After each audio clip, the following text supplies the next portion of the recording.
예레미야 19장 우리 한 절씩 교독하도록 하겠습니다.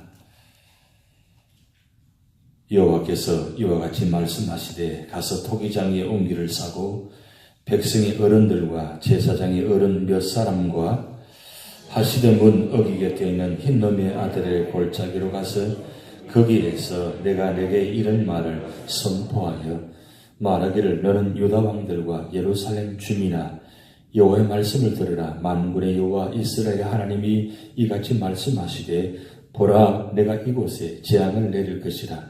그것을 듣는 모든 자의 귀가 떨리니 이는 그들이 나를 버리고 이곳을 불리게 하며 이곳에서 자기와 자기 조상들과 유다 왕들이 알지 못하던 다른 신들에게 분향하며 무지한 자의 피로 이곳에 채웠음이며 또 그들의 바알을 위하여 산당을 건축하고 자기 아들들을 바알에게 번제로 불러살라 드렸나니 이는 내가 명령하거나 말하거나 뜻한 바가 아니니라.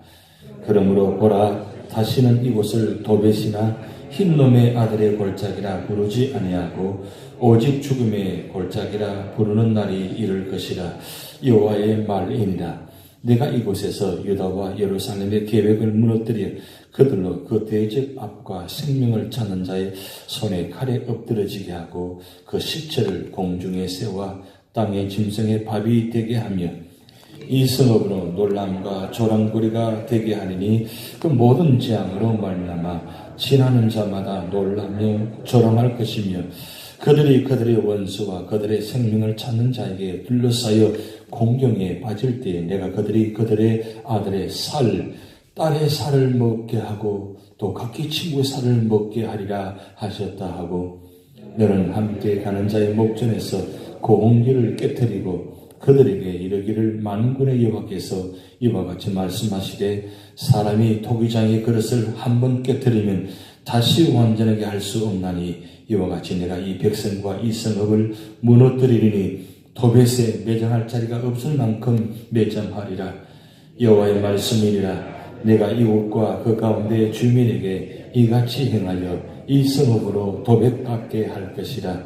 예루살렘 집들과 유다 왕들의 집들이 그 집 위에서 하늘의 만상에 분향하고 다른 신들에게 전제를 부음으로 더러워졌은즉 도벳 땅처럼 되리라 하셨다 하라 하시니 예레미야가 여호와께서 자기를 보내사 예언하게 하신 도벳에서 돌아와 여호와의 집들에 서서 모든 백성에게 말하되 합독하시겠습니다. 만군의 여호와 이스라엘 하나님께서 이와 같이 말씀하시되 보라 내가 이 성읍에 대하여 선언한 모든 재앙을 이 성읍과 그 모든 촌락에 내리니 이는 그들의 목을 곧게 하여 내 말을 듣지 아니함이라 하시니라.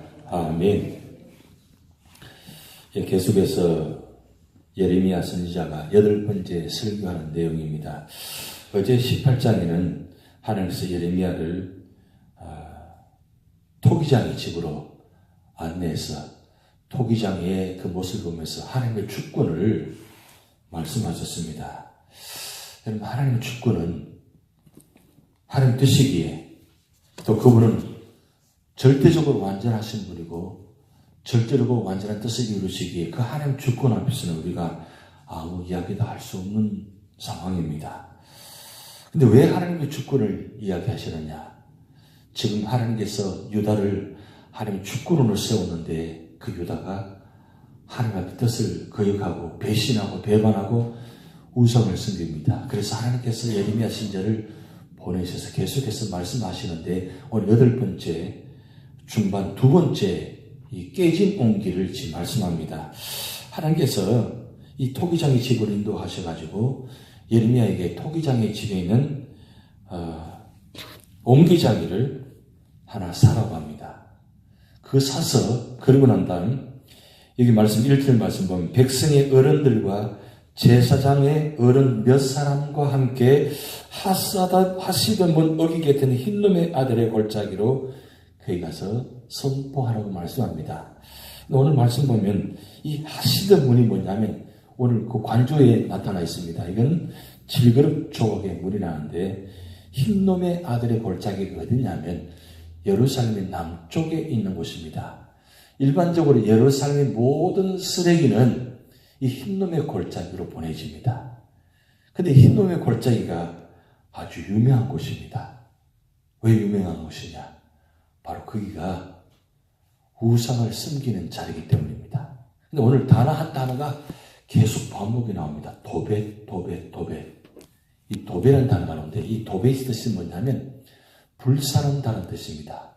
근데 흰놈의 골짜기에 이 도벳인데 이 도벳이 뭐냐면 인신 제사를 드리는 신전입니다. 그러니까 사람을 태워서 그 자리를 드리는 곳이 바로 도벳이라고 합니다. 이런 도벳이 왜 중요하냐면 이 도벳이라는 단어가 다른 말로 게헨나라고 일반적이야 합니다. 게헨나, 이건 지옥이라는 뜻입니다. 그런데 이게 신약에 어떻게 연결되냐면 이 도벳에 구약에는 사람의 아들을 그 도벳에다가 올려서 사람을 태워서 죽여서 제사를 드렸습니다. 그런데 그 도벳에 그 유명한 예수님의 제자 가룟 유다가 거기에서 자살한 장소입니다. 그래서 피밭이라고 하는데 이 도벳 흰놈의 골짜 그 안쪽에 이 피밭이 다른 말로 아겔다마라고 하는데 이 아겔다마가 이 가룟 유다가 은 30냥을 가지고 산 곳입니다. 그것을 사서 거기에다가 피밭을 사서 거기서 왜 피밭이 나느냐? 거기서 가룟 유다가 자살한 곳이기 때문입니다. 그래서 그것을 아겔다마 피밭이라고 하는데 그렇게 구약의 인신 제사를 드린 그 자리가 결국 어떻게 됐냐?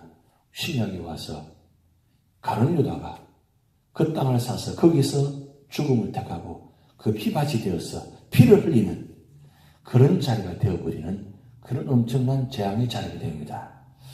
그런데 왜 하나님께서 예레미야 선지자를 이곳에 어른들, 백성들의 어른들 그리고 제사장의 어른들을 이곳에 보내느냐? 한마디로 말하면 백성의 어른들 그리고 제사장 어른들이 죄를 지었다는 뜻이에요. 그래서 이 백성의 어른들, 제사장의 어른들 한마디로 말하면 백성들의 어린이는 정치적인 지도자, 그 다음에 제사장 어른들은 종교적인 지도자입니다. 그러니까 그때 당시에 가장 근본적인 원인은 뭐냐? 정치적인 지도자, 종교적인 지도자들이 다 부패했다는 뜻입니다. 그들이 우상을 섬기고 그들이 이 흰놈의 골짜기에 들어가서 사람을 아들들을 잡아서 죽여서 제사를 드리고 그런 몰래의 신에게 절하는 이런 엄청난 재앙들의 모습들을 저질렀다는 것이죠. 그래서 이들을 하나님께서 흰놈의 골짜기로 보내가지고 거기에서 예레미야 선지자를 통해서 저주를 선포합니다. 심판을 선포합니다. 여러분 오늘 말씀 읽었지만 이 9절 말씀 보면 아들의 살과 딸의 살을 먹게 하고 친구의 살을 먹게 하리라. 이 뜻은 바빌론이 예루살렘을 침공해가지고 1차, 2차, 3차 멸망을 시키는데 1차, 2차, 3차를 통해서 3분의 1이 거기서 죽게 되고 3분의 1이 칼을 당해서 죽게 되고 3분의 1이 포로로 잡혀갔습니다. 그런데 3분의 1이 거기서 죽게 되는데 어떻게 죽느냐? 오늘 말씀처럼 아들의 살을, 딸의 살을, 친구의 살을 먹을 정도로 그 정도로 엄청난 이 바벨을 통해서 재앙을 당합니다. 왜 살을 먹느냐? 바벨을 통해서 재앙을 당해서 먹을 것이 없습니다. 먹을 것이 없으니까 결국 어떻게 되냐? 아들의 살을, 딸의 살을, 친구의 살을 먹을 정도까지 그런 엄청난 재앙을 당합니다. 왜 이런 재앙을 당하느냐? 결국 우상을 섬기고 그 사람의 아들들을, 믿음의 아들들을 몰래의 신에게 제사를 드려서 그 도벳에 불살라서 태워서 드리는 그런 엄청난 재앙이 있는 곳, 이 흰놈의 골짜기.